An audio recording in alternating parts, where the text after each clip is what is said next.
Good morning, Andrew Griffin, Manatee County. So over the weekend, Dr. Fauci's emails, thanks to the Freedom of Information Act, we have some of those. So, obviously this board has violated people's rights in this county, and now we're finding out there was no asymptomatic spread. So you guys muzzled us, except for 4 people on this dais, and you violated our rights. So I do want an apology from 2 of the commissioners on this board. With that being said, I want to move on to my primary purpose, which is red light cameras. So I want to bring up the red light cameras. I want to bring up the removal of red light cameras from this county. I noticed that there's more and more popping up around the county. They are more about fines than they are about public safety. There's no evidence that these red light cameras are working in this county. The money that they're generating is not coming to this county. We're allowing these companies to make money off the citizens of this county. So I would like to see a future workshop or a motion brought forward to remove this. Also in 2018, the House voted 83-10 to ban these. It didn't make it past the Senate, so it was dropped, but I do not think they're beneficial in this county, and I think they injure the residents here. So with that, I yield. Thanks. Thank you. Mike Meehan and Mr. Kruse. Yeah, 2 quick things.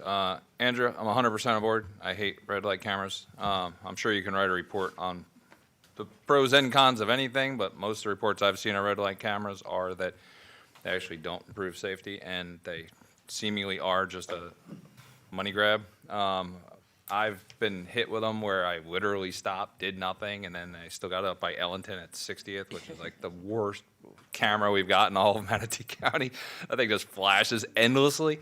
In fact, I was just emailing about this because just like 2 weeks ago, we got an email saying that there's like 8 more coming online. I asked about where did these things come from, and I was told, I'm looking here, September 24th, 2019, the previous board approved them. I would not approve them. I would 100% approve getting rid of every single red light camera in Manatee County. They're terrible.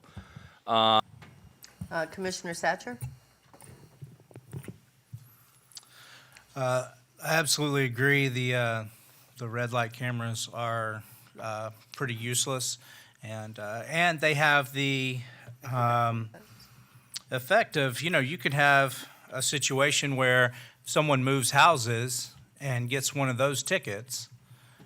So you've got a mom that barely runs a red light in the rain, and then gets one of those tickets, doesn't get forgot to update her address with the county, and then next time if she gets stopped for speeding or a brake light out, could end up going to jail, right? Over stupid red light camera. And there is a natural balance between over policing people, and that is you have to pay for the policeman to watch, and to do something. So if it's not a priority enough for us to have a sheriff or a policeman there, then it shouldn't be a priority enough for us to be fining our citizens.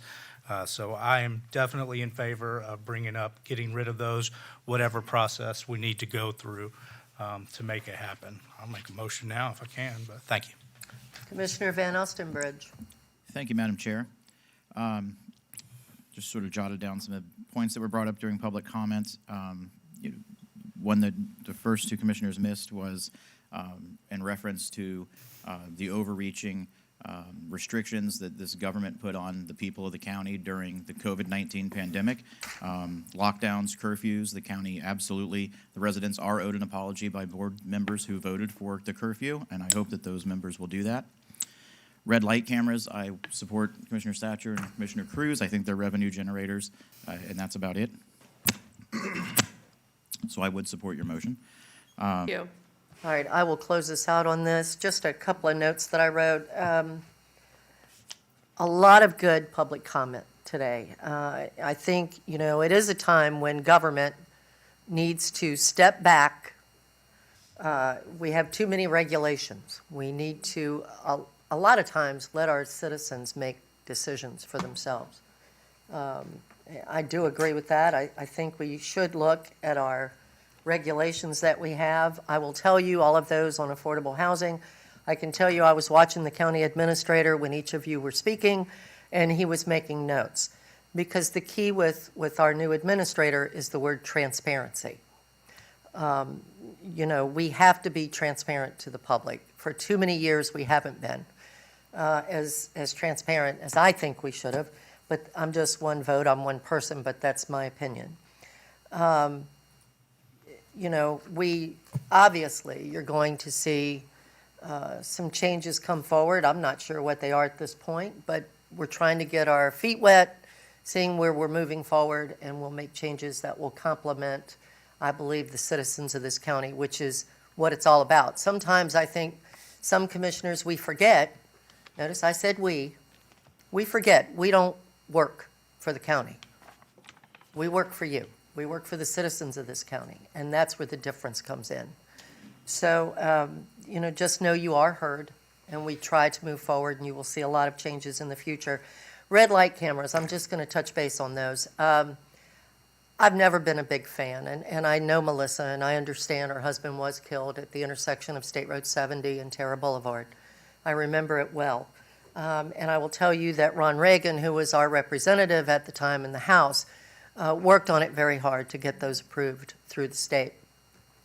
I would, however, say at this point that we do have some intersections, such as that one, where I think they're very important and they do make a difference. Trust me, those cameras are constantly going off at that intersection because people do not stop before they make a turn onto Creekwood Boulevard, et cetera. It is a dangerous, I think it is actually the second most dangerous intersection in Manatee County. Really? So I think some intersections, it's probably important, but I do think that it's getting carried away. I'm not a big fan of the red light cameras. If push came to shove, I would probably vote to get rid, maybe they don't like, huh? So anyway, that being said, Commissioner Van Ostenbridge, you are next, sir. Thank you, Madam Chair. It's not that you said something I don't like, it's that you made me think of something. So I'm very good friends with Mayor Brown over at the city of Bradenton. He favors red light cameras. His city council does not, but he's going to pitch a sort of a compromise with his city to avoid the issue of revenue generating. There is a system that detects a vehicle coming towards an intersection they set it up at a certain point, and if it's going faster than the system knows it can stop, then that will hold the red light. It'll go basically all reds at the intersection and hold the light while that vehicle passes through. And for these more dangerous intersections that you're thinking of, perhaps that's something Chad or Clark could look into, or Dr. Hopes could look into for us, so that if we were to remove those cameras altogether, certain intersections, we could set that up instead. Commissioner Kruse. Yeah, I like that idea. I don't like the idea of picking and choosing intersections, because all we're going to do is have 100 people show up at a work session and explain why their intersection is also dangerous. It's not going to resolve anything. This is an all or nothing. We're not picking and choosing dangerous ones, because everyone, if one accident happens, it could be deemed dangerous by the person who got in the accident. So I think we're opening up a can of worms there. I think this is a bigger discussion of, do we have red light cameras, or do we come up with another solution? I love that solution. I think that's great. We should definitely talk to the city of Bradenton about that.